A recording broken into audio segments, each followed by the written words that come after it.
Salut les amis, salut tout le monde, bienvenue à tous, c'est Price, j'espère que vous allez bien, on se retrouve aujourd'hui pour l'épisode 11 de la saison 3 du podcast Price Pokémon, déjà 11e épisode, on est lundi aujourd'hui, lundi 15 janvier 2024, on se retrouve comme chaque semaine pour parler Pokémon, pour parler de notre petit hobby qu'on apprécie tant et qui nous fait tellement plaisir. J'avoue que chaque lundi, maintenant, c'est devenu une habitude. Vraiment, ça fait plaisir de s'installer, d'avoir ce petit moment aussi finalement pour moi où je parle de Pokémon, où je communique un peu avec vous aussi et j'essaie de vous apporter l'éclairage sous la lumière de mes connaissances et de mon expérience dans Pokémon, un petit regard différent sur la collection et sur les actualités en général. Donc petit podcast chill, mettez-vous à l'aise, installez-vous bien. Aujourd'hui il risque de durer peut-être un petit peu moins longtemps que les autres pour des raisons que je vais vous évoquer tout de suite. Et également avant de commencer le podcast, un remerciement à tous ceux, toutes celles et ceux qui ont laissé des commentaires, que ce soit sur Spotify ou que ce soit sur YouTube. Vraiment des commentaires très pertinents sur YouTube et on va pouvoir enfin commencer tout simplement la petite rubrique numéro 3 avec la réponse à une de vos interrogations. L'interrogation qui ressort le plus, je vous la donne dans quelques instants après la partie 1 et 2. Partie 1, Pokémon monde, actualité Pokémon en général dans la presse, dans les médias traditionnels, Pokémon au Japon, Pokémon dans le monde, eh bien vous allez vous dire que c'est extrêmement bizarre, mais très peu d'actualité à se mettre sous la dent. Je voulais éventuellement parler des ventes des grosses cartes qui ont lieu ces derniers temps très souvent, soit sur Goldin, soit sur PWCC, mais malheureusement il n'y a pas eu de grosses ventes de cartes Pokémon ces derniers temps. En ce qui concerne vraiment les gros trophées, etc. Et donc, c'est vrai que c'est un petit peu calme de ce point de vue-là ces derniers temps. Je ne sais pas trop comment on pourrait expliquer les raisons qui font que même sur le marché extrêmement haut de gamme, il y a peu de transactions finalement ces derniers temps. Même si c'est vrai qu'on a pu voir un Pikachu Illustrator, on a pu voir pas mal de petites choses, mais je dirais avant le début de la nouvelle année. Donc c'est toujours un plaisir de voir ce genre de choses. Simplement en ce moment c'est très lent. On voit beaucoup plus de cartes de sport, on voit beaucoup plus de ce genre de choses. Et je ne sais pas pourquoi est-ce qu'en ce moment Pokémon est un petit peu sur le ralenti, mais ça ne concerne pas que l'actualité internationale, ça concerne aussi l'actualité française. Très peu de nouvelles choses à dire sur l'actualité française en général. On est un petit peu dans une période calme pour Pokémon puisque on va se retrouver avec la nouvelle série bientôt destinée à Paldea qui devrait arriver d'ici quelques mois. Là pour le moment on est sur Faille Paradox. Alors rien à signaler par rapport à cette série. Euh, Au Japon, on a déjà parlé du coup de Shiny Treasurex qui du coup est déjà sorti, on en a parlé dans un autre podcast. Et en général, je trouve que l'actualité est plutôt chill, plutôt tranquille, donc on va pas forcer là où il n'y a pas raison nécessairement de forcer pour le coup. Et c'est vrai qu'on essaye toujours de donner un regard éclairé sur l'actualité internationale et sur l'actualité Pokémon dans les médias traditionnels, mainstream. Je ne vais pas rebondir sur le fameux reportage de TF1, ça ne m'intéresse pas. Je trouve qu'il n'y a rien de plus à ajouter par rapport au podcast de la semaine dernière. Par exemple, l'actualité un petit peu négative aussi, que j'aurais pu traiter, même si encore une fois, c'est pas forcément quelque chose qui aussi euh, qui pourrait être catégorisé dans les actualités du monde ou dans les actualités Pokémon vraiment en général. On va peut-être déjà commencer la partie numéro 2 et aborder tout simplement les petites annonces des différentes sociétés de gradation qu'on a en France. Pour vous dire à quel point c'est dommage. Pourtant, j'ai fait mes recherches, mais vraiment très peu d'infos à se mettre sous la dent sur l'actualité Pokémon mondiale et l'actualité dans les médias en général. Donc, j'ai pas envie de paraphraser des choses qu'on aurait déjà pu aborder dans les autres podcasts, ni rebondir encore une fois sur le énième article ou sur le énième reportage d'une chaîne de télévision sur notre hobby. Donc, on va tout simplement passer à la partie 2, actualité dans Pokémon. Pokémon tel que nous, on le conçoit, c'est-à-dire l'actualité dans le TCG, la collection et tout le reste. Voilà les amis, donc à peine 5 minutes de podcast, on a déjà passé la partie numéro 1.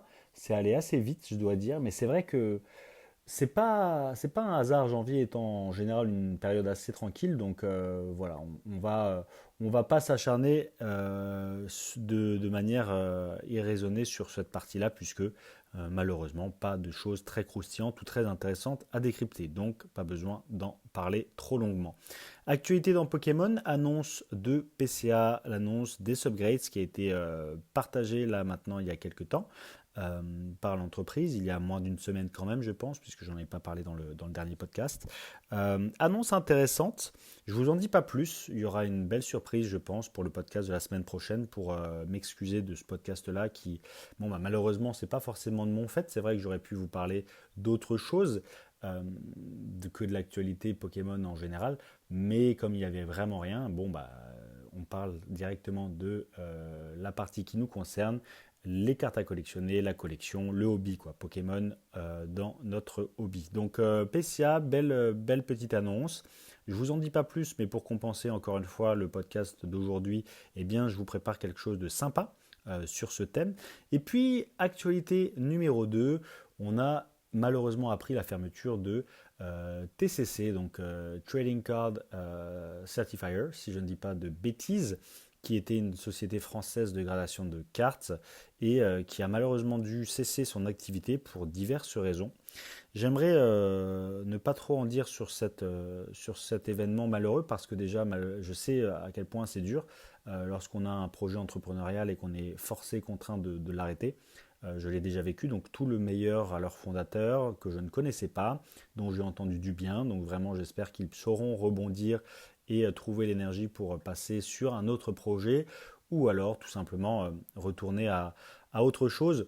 Quoi qu'il en soit, c'est vraiment très dur. On a souvent et dans les médias en général peu l'habitude de parler de ce genre de choses. En France, l'argent étant très tabou, quand on est chef d'entreprise, on est souvent valorisé, que ce soit socialement ou autre. À cela s'amène et s'ajoute le côté très monétaire de la chose, où en France, on a un petit peu des complexes à parler d'argent. Et donc, quand on est chef d'entreprise, dans l'imaginaire collectif, on va penser à réussite, argent, et non pas encore une fois, tout ce que j'ai déjà pu vous dire, travail, effort, sacrifice, don de soi, et puis très souvent peu de résultats. Malheureusement, hein, pour 90% des entrepreneurs en France, hein, ce sont des PME, petites, moyennes entreprises, voire très petites. Et c'est très dur pour beaucoup d'entre nous, surtout depuis les dernières grosses hausses de taux d'intérêt, que ce soit par rapport à l'économie mondiale qui commence un petit peu à gripper, que ce soit parce que ici en France, l'épargne n'a jamais été aussi haute et les ménages consomment très peu. L'inflation y étant pour quelque chose, je vous ai déjà parlé aussi du climat compliqué mondialement, donc forcément si vous ajoutez autant de facteurs, la consommation des ménages n'est pas au beau fixe, c'est dur de vendre des cartes Pokémon, c'est dur de vendre des certifications, c'est dur de vendre quoi que ce soit à vrai dire en ce moment en France, j'ai l'impression, des retours que j'ai des différents entrepreneurs que je côtoie, beaucoup de difficultés en ce moment. Donc je ne vais pas m'épancher trop sur le sujet de TCC. Comme vous voyez, j'essaie de donner mon regard extérieur et surtout un avis supplémentaire à ce qu'est l'entrepreneuriat et ce que cette fermeture peut vouloir dire. Elle peut vouloir dire effectivement baisse d'activité. J'en suis pas certain. C'est fortement probable, mais j'en suis pas certain à 100%. Donc je ne pourrais pas m'avancer et faire des hypothèses sur la vraie raison de leur arrêt. Donc à mettre en perspective aussi avec l'association, hein, lorsqu'on est deux, lorsqu'on est sur un projet ensemble, eh bien, parfois c'est peut-être compliqué de continuer à conserver la même vision commune, de continuer à travailler sur le même projet commun, surtout quand les temps deviennent peut-être un petit peu plus compliqués. Donc voilà, vous savez, c'est extrêmement compliqué le métier d'entrepreneur en général. C'est vraiment pas quelque chose qui est évident. Au quotidien, c'est très, très usant, très stressant, bien plus, je pense, que la majorité des travails qu'on peut trouver que ce soit dans le privé déjà, mais aussi et surtout dans le public, même si dans le public, de plus en plus, les gens peuvent subir des pressions, peuvent subir plein de choses, mais l'entrepreneuriat, c'est vraiment quelque chose d'autre. Euh, c'est vraiment une danse avec le chaos, essayer de maîtriser des choses qui sont immaîtrisables et puis essayer de se battre sans arrêt pour son entreprise. Donc voilà, plein de raisons qui peuvent expliquer cet arrêt d'activité. Donc toujours mettre les choses en perspective. Je pense qu'ils ont fait du mieux qu'ils pouvaient jusqu'à maintenant et leur travail a toujours été salué. Donc bon vent et j'espère que eh bien, ces vents seront fructueux et vous porteront vers d'autres horizons qui vous plairont plus ou qui vous permettront de plus vous épanouir aussi dans tous les aspects hein, de la vie, que ce soit financier, réussite, sociale et autres. Donc qu'importe les raisons de cette fermeture, vraiment j'espère qu'ils sauront rebondir. Ensuite, troisième actualité dans le Pokémon français, comme vous le savez et je l'ai déjà dit sur le Discord Prize Pokémon, vous pouvez toujours et encore vous inscrire pour le conseil Indigo, le premier séminaire Pokémon euh, historique dans le monde, en France, partout. Enfin, séminaire Pokémon certes, mais surtout week-end entre passionnés, collectionneurs, avec une tonne d'activités qui vous attendent, des personnes à rencontrer, du réseau à créer, un sérieux supplémentaire dans l'édifice que j'essaie de construire pour la vision que j'ai personnellement de Pokémon, bien entendu, la vision d'un marché qui doit se professionnaliser, qui doit vraiment se structurer, qui doit faire en sorte que ces acteurs se rencontrent, échangent, discutent, apprennent à se connaître, soient présents les uns pour les autres, accueillent les nouveaux entrants avec bienveillance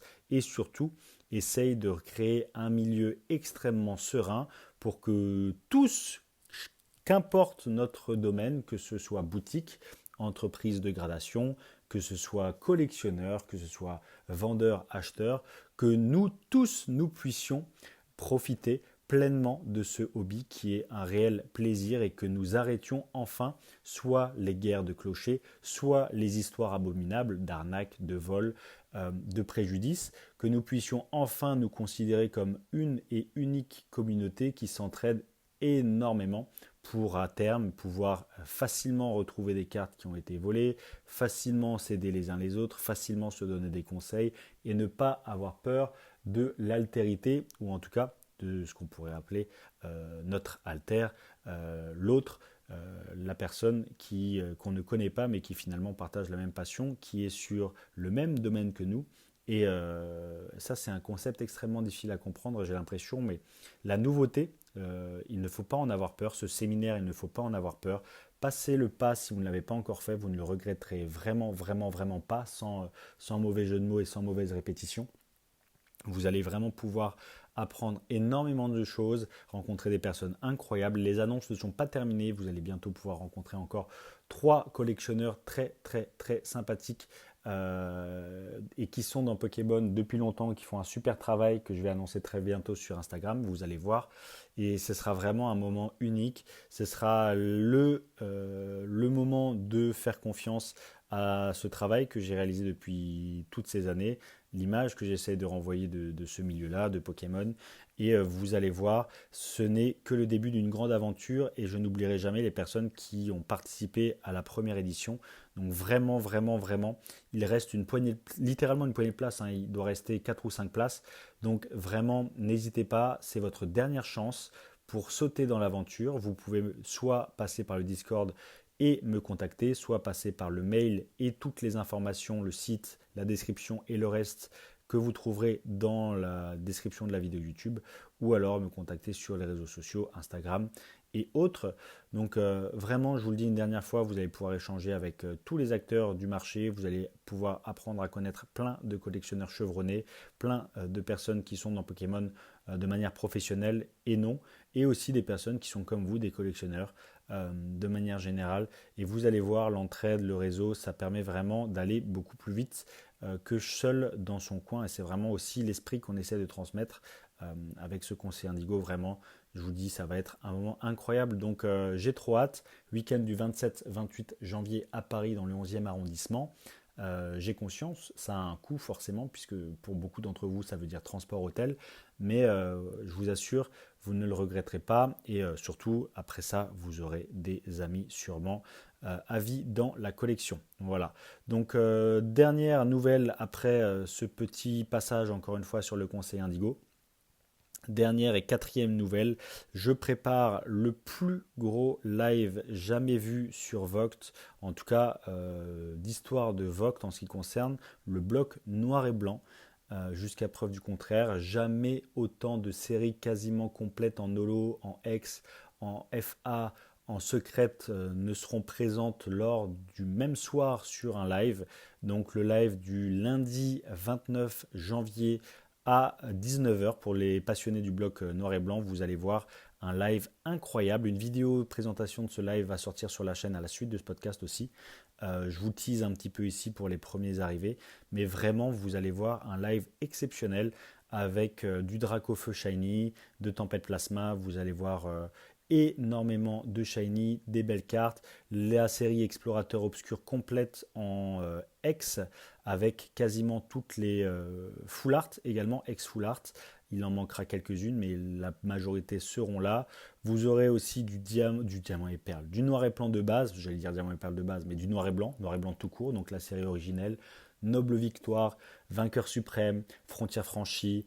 Vous allez vraiment avoir Glaciation Plasma, Explosion Plasma, toutes les séries, ça va être incroyable. Il y a quasiment une centaine d'objets listés entre des holos, des ex, des FA, des shiny secrètes. Ça va vraiment être une soirée mémorable. N'hésitez pas à aller voir. Vous avez déjà toutes les informations sur la boutique Price Pokémon sur Vogt. Donc c'est une actualité assez intéressante quand même que pour une fois je me permets de mettre en avant. C'est le 10e épisode, c'est la première fois que je fais la promotion aussi fortement, à part Conseil Indigo, d'une vente vraiment pour le coup perso, puisque c'est moi qui vais l'animer, c'est ma collection. Donc voilà, c'est rare que je fasse ce genre de choses, mais l'actualité en ce moment est tellement effectivement lente que pas grand-chose à dire. En ce qui concerne les plateformes de vente, on peut parler rapidement du coup de Whatnot qui a fait un bon mercato avec l'arrivée sur leur plateforme de mon ami Raikwa Master et de mon ami X7 Phenomval. Donc pareillement, j'espère leur souhaiter le meilleur sur leur nouvelle aventure et j'espère que ce sera à la hauteur de leurs espérances. C'est vrai que c'est une plateforme très intéressante. C'est quelque chose auquel je pense beaucoup de vendeurs ont pu penser à un moment donné. Et aujourd'hui, eh bien, on voit que ça a pu séduire certains d'entre eux. Donc voilà, à voir ce que ça va donner sur le long terme. En tout cas, pour le moment, et avec Vogt, nous sommes sur la même longueur d'onde. Donc on va voir ce que donne ce magnifique petit live noir et blanc qu'on vous prépare. Et puis, de manière générale, vraiment, je souhaite le meilleur à tout le monde. Encore une fois, on fait partie de la même famille. Donc c'est quand même cool de pouvoir compter les uns sur les autres et ne pas se tirer la couverture à soi ou avoir des petites guéguerres de clochers. Par contre, c'est sûr qu'il faut toujours pouvoir aussi compter les uns sur les autres de manière honnête et intègre. C'est le but, c'est pour ça aussi que sur la chaîne, vous savez, on a toujours dénoncé les arnaques, l'hypocrisie ou plein d'autres choses. Donc c'est quand même important de le souligner, de le rappeler. J'espère vraiment que vous comprendrez tous les significations de ces mots et que vous-même, dans votre petit parcours de collectionneur, vous serez à même de pouvoir parfois dire, voilà, c'est important de se mettre sur le bon chemin si parfois vous ne vous entendez pas avec quelqu'un ou autre. N'oubliez pas, c'est toujours important d'essayer de faire de son maximum pour réaliser tout simplement ses objectifs. On ne sait jamais sur qui on peut de qui on peut avoir besoin sur le long terme. Donc vraiment, c'est le but, le long terme quand même. Quand on est quelqu'un de sérieux, c'est un peu tout ça l'idée. Voilà, donc on a 20 minutes de podcast. Peu de choses dans l'actualité à se mettre sous la dent. J'ai essayé d'éviter, comme vous avez pu le voir, le développement personnel au minimum, même si malheureusement, là, les dernières petites secondes, j'ai pu en parler. Je voulais aborder tout simplement la rubrique numéro 3 aujourd'hui avec vous. Je vous ai dit que je vous en parlerai tout de suite. Donc aujourd'hui, on va aborder une des questions qui a revenu le plus la semaine dernière avec votre petit devoir de la semaine. Alors, il y a les échanges avec les commentaires qui vont être réalisés dans la partie 4, mais pour le moment, vraiment, je vais parler tout simplement d'une question qui est revenue plusieurs fois avec 4 likes sur YouTube et qui même a été reprise plusieurs fois. La question de XXC744. J'ai l'impression qu'il est trop tard pour pouvoir se lancer vraiment dans Pokémon, avoir une belle collection, pouvoir trouver des affaires. Tout le monde s'accorde à dire que les générations actuelles sont pas ouf et que le business Pokémon a pris une trop grande part contre la niche de passionnés qui résistent encore et toujours à l'envahisseur. Quand on est étudiant et fan du Block X comme moi, c'est super difficile de s'y retrouver avec des petits moyens, environ 50 euros par mois, pas plus. Ce serait aussi génial que tu puisses nous donner ton avis sur des cartes sous-cotées, comme l'a fait Cyramore dernièrement, des cartes peu chères et accessibles qui sont pas si connues que ça et qui sont magnifiques. Merci pour ton podcast, c'est le petit moment privilégié où j'ai l'impression que l'on peut discuter entre passionnés sans se prendre la tête. J'aimerais bien que tu traites le sujet de la vente de grosses cartes entre particuliers, comment faire pour ne pas se faire arnaquer ou voler avec de gros montants. Merci pour ton expérience.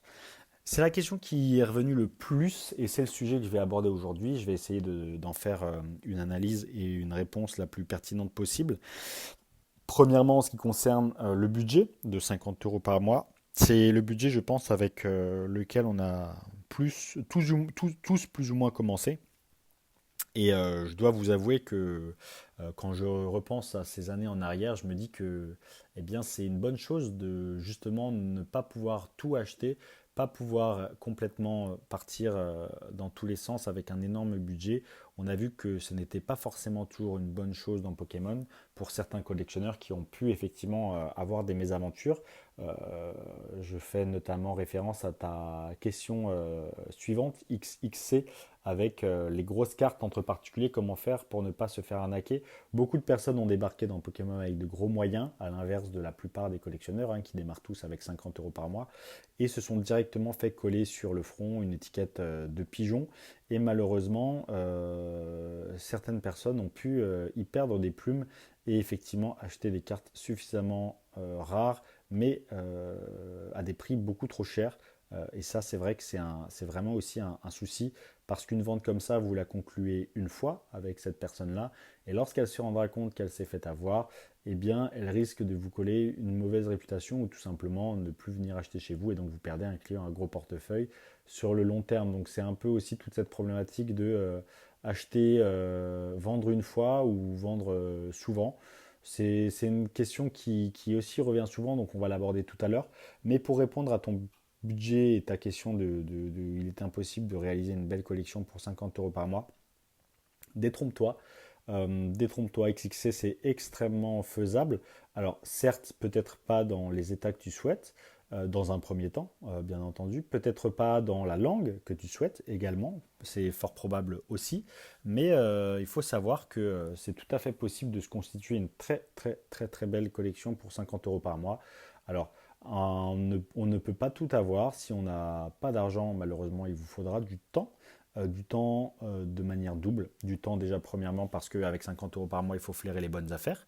Flairer les bonnes affaires, ça veut dire quoi? Ça veut dire passer énormément, quand je vous dis énormément de temps, c'est vraiment passer presque sa vie sur les plateformes de vente, que ce soit Le Bon Coin, eBay, Vinted, Price Minister, Yahoo Japan Auction, les différents sites japonais, Rakuten, etc., que ce soit sur le ebay.com, que ce soit sur Piclic ou alors des agrégateurs de plateformes de vente sur lesquels sont répertoriées la plupart des annonces, ou alors sur des Discord payants qui vous proposent de recouper tous ces différents sites sur un seul et même canal qui vous avertissent tout simplement de vos recherches. Ça, c'est un luxe que peu de personnes ne peuvent se procurer, mais ça existe, sachez-le. Si vous avez plus de questions, il ne faut pas hésiter. Quoi qu'il en soit, ce sont des choses qui existent.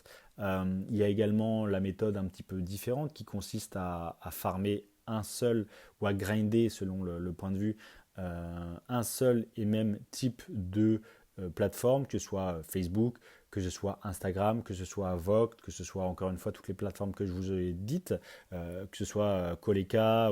Il y a vraiment déjà là, il y a une mine d'or dans tout ce que je vous ai dit. Il y a vraiment énormément de plateformes différentes. Il y a Pokécardex, il y a les forums, il y a Pokétroc, Pokéchange. Il y a des sites américains, il y a beaucoup de forums aussi, que ce soit encore une fois eFor ou autres, tous les Discord, vraiment les possibilités sont infinies. Donc avec votre budget, vous pouvez faire de très très belles affaires ou alors dénicher de belles personnes qui sont dans la capacité de vous vendre des cartes peut-être moins à la cote, tout simplement parce qu'elles sont moins dans la communauté, tout simplement peut-être parce que vous avez trouvé un message qui date de 2013 d'une personne sur Twitter qui vous a ensuite, 10 ans plus tard, dit qu'elle avait encore ces cartes-là, vous avez réussi à tomber dessus, vous lui avez proposé une certaine somme. Ce sont des histoires que j'ai pu entendre et que je suis toujours abasourdi par les différentes méthodes que vous pouvez avoir pour trouver des lots. Je parle surtout aux auditeurs qui se reconnaîtront. Certains ont fait des affaires vraiment incroyables, des cartes achetées 10 euros, revendues 1000 euros. Ce sont des choses qui sont encore possibles et il ne faut pas perdre espoir. Simplement, on ne peut pas tout avoir dans la vie. Donc, soit on a de l'argent et ça nous fait gagner du temps, soit on a peu d'argent et beaucoup de temps. Et il faut toujours trouver cet arbitrage parce que les deux ensemble, ça ne va pas fonctionner. Si vous avez 50 euros par mois, mais que vous achetez comme tout le monde chez Auchan ou, euh, ou dans votre boutique spécialisée, bah, vous faites deux coffrets par mois, quoi. Donc je suppose que c'est pas du tout le sujet, surtout qu'on est entre personnes qui collectionnent des cartes vintage. Tu me parles par exemple de BlockX, donc c'est tout à fait possible de collectionner le BlockX sous PCA ou alors même sous PSA, enfin même plutôt sous PSA en japonais par exemple, typiquement avec 50 euros par mois on peut faire de très très belles choses sur du japonais via les différents sites que j'ai énumérés. Donc il ne faut pas lâcher l'affaire. Si c'est en français, ça va prendre beaucoup plus de temps, mais c'est également tout à fait possible d'acheter des cartes pour une cinquantaine d'euros, une centaine d'euros. On achète une belle carte dans un état bien supérieur à ce qu'on collectionne, on la revend, on réussit à faire une petite plus-value, on finance sa collection avec les bonnes affaires. Malheureusement, c'est un choix à faire. Pas tout le monde peut garder une carte qui coûte 1000 euros, même si elle a été achetée 10, parce que derrière, avec 1000 euros, on fait un bond dans la collection. Donc si c'est 50 euros par mois, pas plus, sans achat-revente, effectivement, ça peut prendre un petit peu plus de temps, mais pareil, c'est pas non plus quelque chose qui est irréalisable.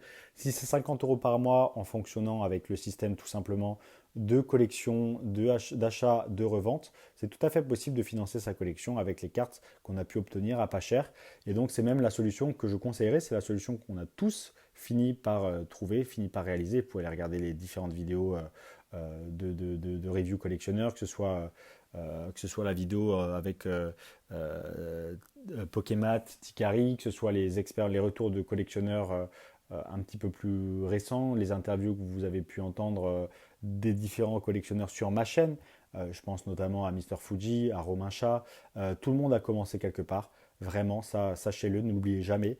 Et il faut vraiment pas du tout se limiter. Il faut absolument se départir de ces concepts et surtout de sa limitation mentale. C'est vraiment la limite qu'on se fixe dans notre tête qui va caper le potentiel qu'on va avoir sur le long terme. Alors vous allez me dire c'est facile de dire ça, simplement c'est facile de se le dire oui et non parce que si vous êtes rigide à l'idée de financer votre collection uniquement avec le budget de 50 euros par mois et pas plus, sans achat-revente, effectivement vous vous capez déjà mentalement et ça sera difficile pour vous de trouver des solutions.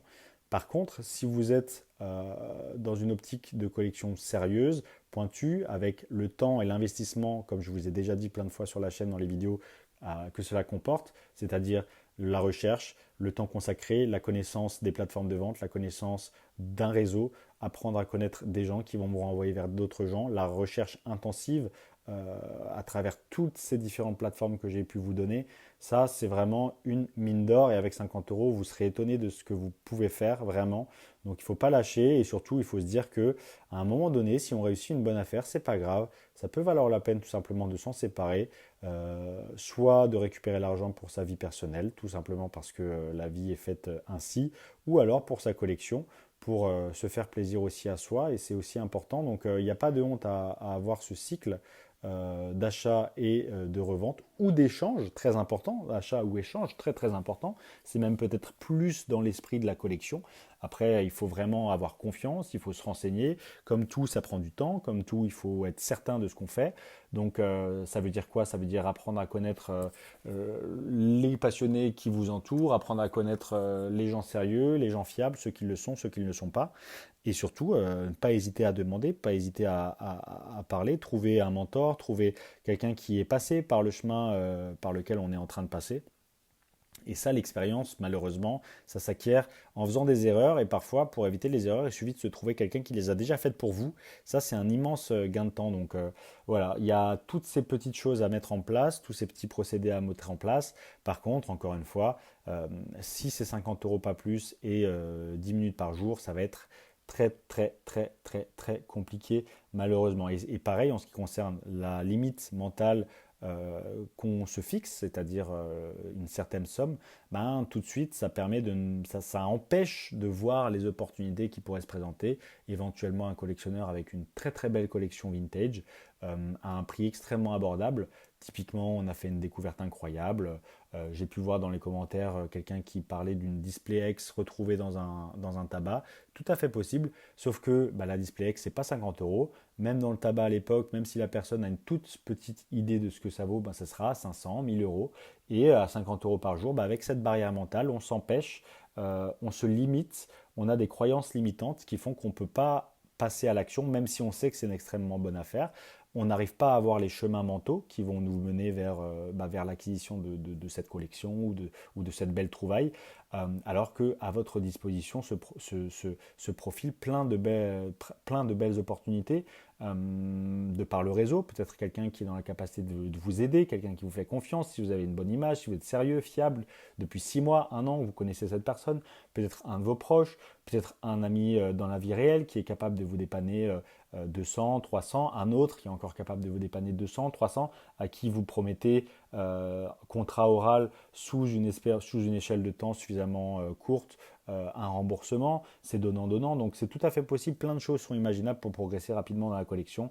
Voilà un peu comment je te donnerai les clés pour vraiment progresser le plus vite possible. Bien sûr, être quand même régulier, quand même assidu, et surtout, malgré tout, essayer de rester dans la limite du raisonnable. Si effectivement tu contractes un emprunt, je parle auprès d'un ami ou autre qui est vraiment déraisonnable par rapport au budget que tu as d'habitude, ben malheureusement, effectivement, il faut savoir lâcher prise. Je parle pas de choses néfastes.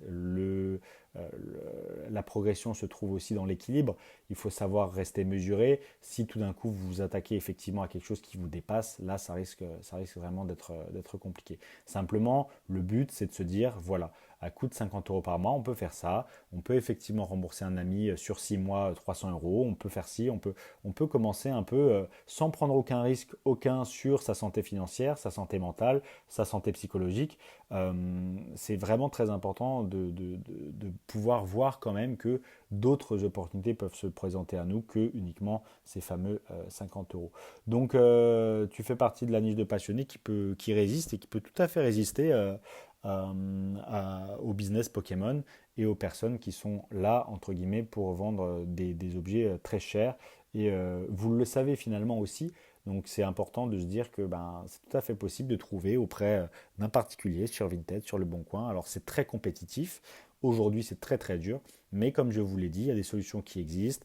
Il y a la programmation qui existe, il y a le détecteur d'annonces, il y a plein de choses, il y a Discord, il y a les forums, il y a plein de solutions et vous seriez curieux vraiment de savoir et de connaître toutes les différentes facettes de la collection qu'il existe. Il y a des personnes qui sont jamais allées sur eBay, des personnes qui sont jamais allées sur Facebook, qui sont jamais allées sur Le Bon Coin et qui ont de très très très belles collections uniquement à travers des forums, uniquement à travers du bouche-oreille. C'est tout à fait possible et c'est vrai qu'il ne faut pas du tout, encore une fois, se limiter psychologiquement.